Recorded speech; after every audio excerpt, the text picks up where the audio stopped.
खुलुमबाय बेयो बड'लेण्ड इंखं टेलिभिजन दिनै 7 सेप्तेम्बर 2022 बुधबारखालि सानसेनि बरादखौ नोंथांमोननि खाथियाव लाबोदों आं सदानन्द दैमारिया।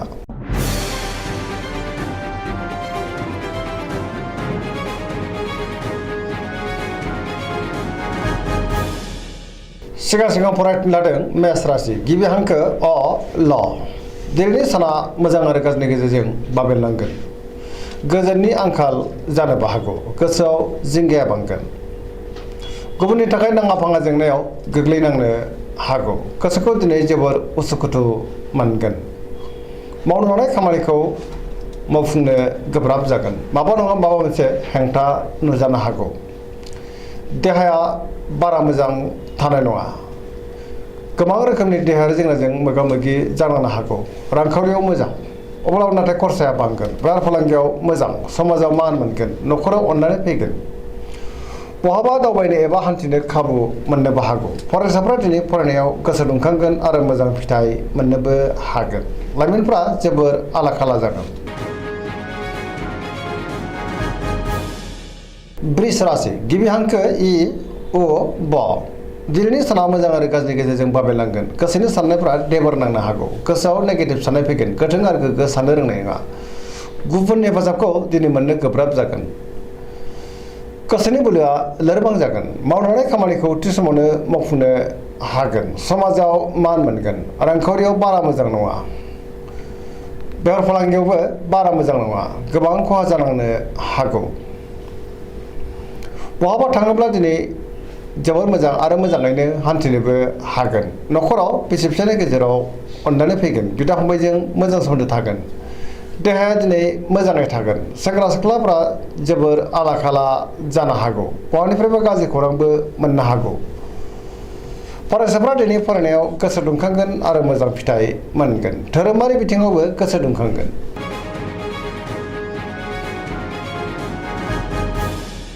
मिथुन राशि गिबि हांखो क स दिनैनि साना जोबोर मोजां। पजिटिभ एनार्जिनि गोहोम गोग्लैगोन। गोसोखौ दिनै जोबोर गोजोननाय मोनगोन। मावनो लानाय खामानिखौ थि समावनो मावफुंनो हागोन। सिगांनो बबेबा आद्रा खामानिखौबो दिनै मावफुंनो हागोन। देहाया मोजाङै थागोन। रांखावरियाव मोजां, आयाबो बांगोन। बेफार फालांगियाव मोजां होनजायो। न'खराव बिसि फिसायनि गेजेराव अननानै फैगोन। बिदा फंबायजों मोजां सोमोन्दो थागोन। गुबुननि थाखाय गोबां मोजां खामानि मावनानै होनोबो हागोन। सोरनिबा हेफाजाबखौ मोनगोन आरो सोरजोंबा बाख्नाय जानोबो हागौ। बहाबा दावबायहैनो एबा हान्थिनो खाबुबो मोननो हागौ। गोसोनि बोलोआ बांगोन। गियाननि आंखाल जानाय नङा। लाइमोनफोरनि गोसोआ दिनै जोबोर रमान्टिक जागोन आरो गावबा गावनि गोसोनि साननायखौ फोरमायलायनोबो हागोन। फरायसाफ्रा दिनै फरायनायाव गोसो दुंखांगोन। पजिटिभ एनार्जिनि गोहोमबो गोग्लैगोन।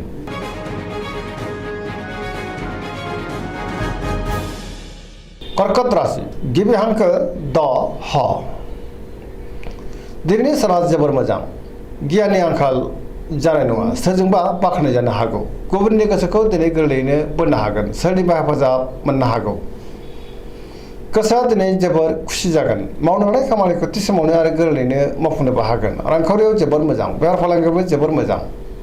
देहाया दिनै मोजाङै थागोन। अब्लाबो नाथाय जानाय लोंनायाव सांग्रां जानांगोन। गुबुननि हेफाजाब मोनगोन। बहानिफ्रायबा मोजां खौरां फैनोबो हागौ।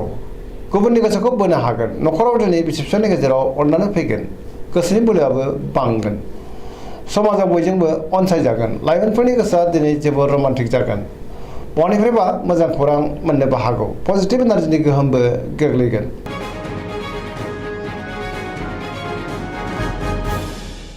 सिंह राशि गिबि हांखो म ट दिनैनि साना जोबोर मोजां।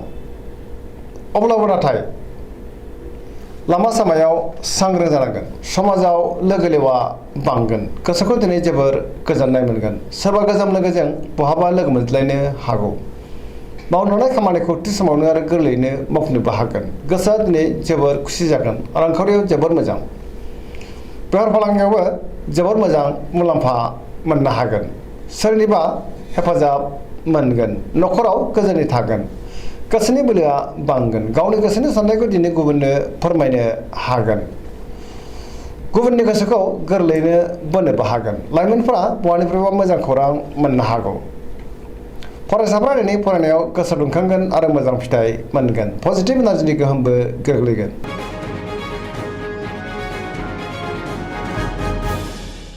कन्या राशि गिबि हांखो प ट दिनैनि साना मोजां आरो गाज्रिनि गेजेरजों बाबेनलांगोन।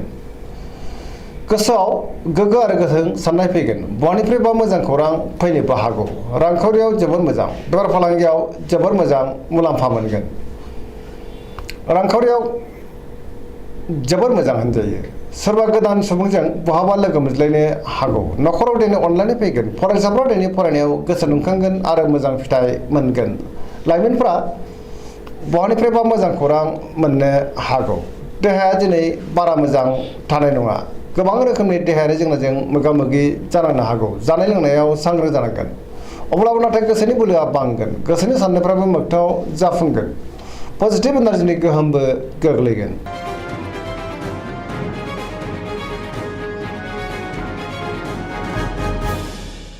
तुला राशि गिबि हांखो र ट दिनैनि साना जोबोर मोजां। बहाबा दावबायहैनो बा हान्थिनो खाबु मोनगोन। सिगांनि बबेबा आद्रा खामानिखौ दिनै गोरलैयैनो मावफुंनो हानानै गोसोखौ दिनै जोबोर गोजोननाय मोनगोन। गोसोनि बोलोआ बांगोन। गोसोनि साननायफ्राबो दिनै मोगथाङाव जाफुंगोन। मावनो हानाय खामानिखौ थि समावनो आरो गोरलैयैनो मावफुंनो हागोन। देहाया दिनै मोजाङै थागोन। गोबां मोजां खाबु फैनोबो हागौ। रांखावरियाव दिनै जोबोर मोजां। बेफार फालांगियावबो जोबोर मोजां होनजायो। न'खराव बिसि फिसायनि गेजेराव अनलायनाय फैगोन। बिदा फंबायजों मोजां सोमोन्दो थागोन। गुबुननि थाखाय गोबां मोजां खामानि मावनानै होनोबो हागोन। सेंग्रा सिख्लाफोरा जोबोर रमान्टिक जागोन आरो गावबा गावनि गोसोनि साननायखौ फोरमायलायनोबो हागोन।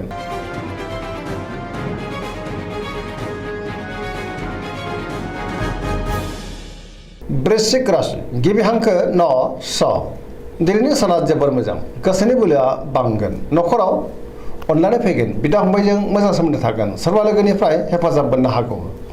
बहाबा दावबायनो एबा हान्थिनो खाबुबो मोनगोन। गोसोआव गोग्गो आरो गोथों साननाय फैगोन। गियाननि आंखाल जानाय नङा। मावनो हानाय खामानिखौ थि समावनो आरो गोरलैयैनो मावफुंनोबो हागोन। गोसोनि बोलोआबो बांगोन।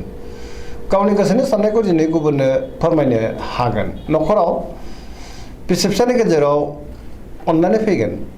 रांखावरियाव जोबोर मोजां। बेफार फालांगियावबो जोबोर मोजां। अब्लाबो नाथाय खरसायाबो बांगोन। देहाया दिनै मोजाङैनो थागोन। गुबुननि थाखाय गोबां मोजां खामानि मावनानै होनोबो हागोन। लाइमोनफ्रा जोबोर रमान्टिक जागोन आरो गावबा गावनि गोसोनि साननायखौ फोरमायलायनोबो हागोन। पजिटिभ एनार्जिनि गोहोमबो गोग्लैगोन। धोरोमारि बिथिङावबो दिनै गोसो दुंखांगोन।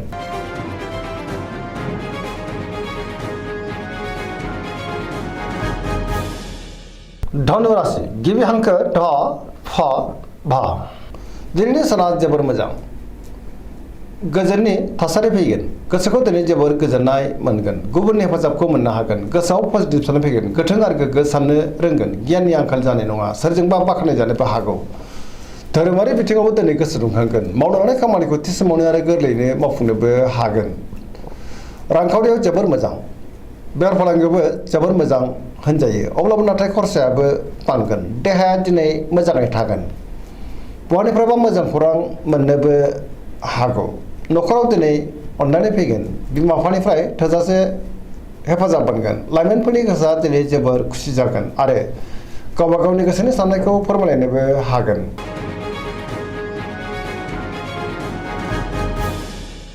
मकर राशि गिबि हांखो ख ज दिनैनि साना जोबोर मोजां। बहानिफ्रायबा मोजां खौरां फैनोबो हागौ। गोसोखौ दिनै जोबोर गोजोननाय मोनगोन। देहाया दिनै मोजाङै थागोन। अब्लाबो नाथाय जानाय लोंनायाव सांग्रां जानांगोन। गोसोनि साननायखौ दिनै गुबुननो फोरमायनोबो हागोन। गोसोनि लुबैनायफ्रा जाफुंगोन। रांखावरियाव मोजां। बेफार फालांगियावबो मोजां होनजायो। सोरजोंबा बाख्नाय जानो हागौ। मावनो हानाय खामानिखौ थि समावनो मावफुंनो हागोन। पजिटिभ एनार्जिनि गोहोमबो गोग्लैगोन।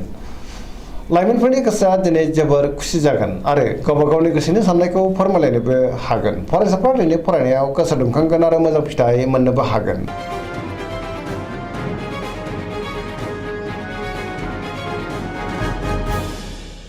कुम्भ राशि गिबि हांखो ग स दिनैनि साना जोबोर मोजां। गोसोनि बोलोआ बांगोन। गोसोखौ दिनै जोबोर गोजोननाय मोनगोन। मावनो हानाय खामानिखौ थि समावनो आरो गोरलैयैनो मावफुंनोबो हागोन। बहानिफ्रायबा मोजां खौरां फैनोबो हागौ।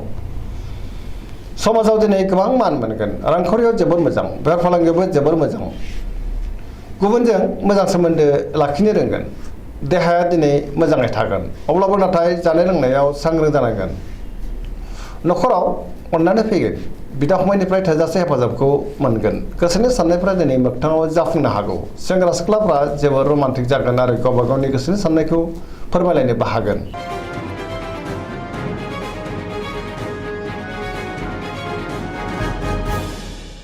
मीन राशि गिबि हांखो द स दिनैनि साना जोबोर मोजां जेरावबो गोसो गुदुं जागोन गोबां मोजां खाबु फैनोबो हागौ माबा मोनसे मोजां खौरां मोननोबो हागौ गोसोआ दिनै जोबोर खुसि जागोन गोसोनि बोलोआबो बांगोन गावनि गोसोनि साननायखौ दिनै गुबुननो फोरमायनो हागोन देहाया मोजाङै थागोन रांखावरियाव मोजां बेफार फालांगियावबो मोजां न'खराव दिनै अननानै फैगोन गुबुनजों अनजासो गारगोन गोसोनि साननायफ्रा दिनै मोगथाङाव जाफुंनो हागौ पजिटिभ एनार्जिनि गोहोमबो गोग्लैनो हागौ सरासनस्रायै दिनै साना जोबोर मोजां आरो मोजाङैनो बारग'लांगोन दिनैनि राशि फरायनाया एसेनोसै जोबनायाव बेखौनो खावलायो जाहाथे नोंथांमोना सानफ्रामबो जोंनि बे बड'लेण्ड इंखं टेलिभिजनखौ नायबाय थायो आरो साबस्क्राइब खालामो लोगोसे लाइक खालामो आरो शेयार खालामो एसेनोसै गोजोन्थों